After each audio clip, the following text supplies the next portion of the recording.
Iliwa libhekumoya kweli lima labahlali. Iitrektha azisasebenzi namadlelo ayinqantosi. Eliphulo laqalwa ngo-2005 kodwa lakhula pha ngo-2011 emva kongenelelo lweSebe lezolimo. Ingaphezu kwama-40 ezigidi zeerandi imali esele kubinzwe ngayo kule fama, kodwa iingxaki zisathe gqolo. Le dairy iyalentuka, iyakholapsa ngale ndlela kwenzeka ngayo. Then ukholapsa kwayo kokuphi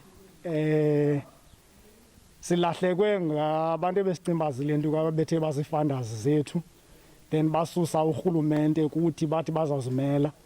Basilahlekile ngoku because asisenabo. Sabagqibela uCream Top, ule nto kunadiri kaCream Top, samgqibela phaa koNovemba ukuba sibe naye simbone lapha esayithini.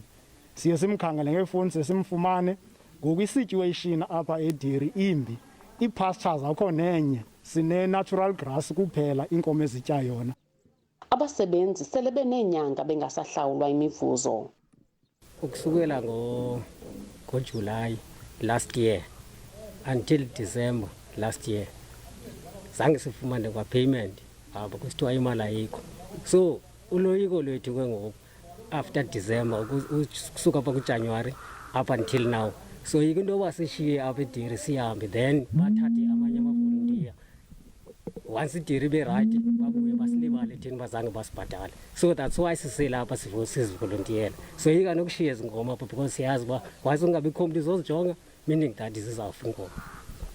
Ekufikeni kwabatyali-mali kunyaka ophelileyo bathembisa ngokutyebisa iinkomo bokhe neziko lokwenza ubisi.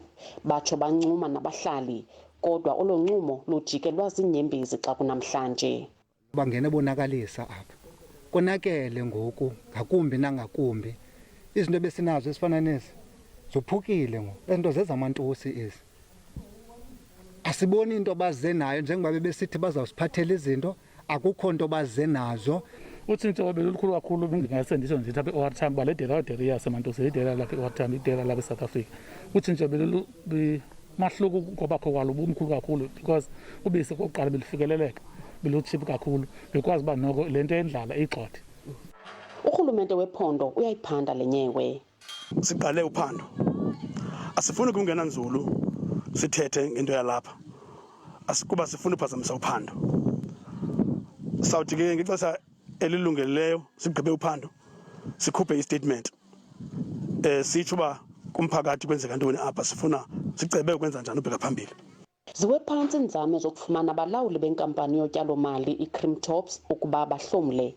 Kwiindaba ze-SABC ndingufundiswa Mhlekude eMantusini eSajonisi.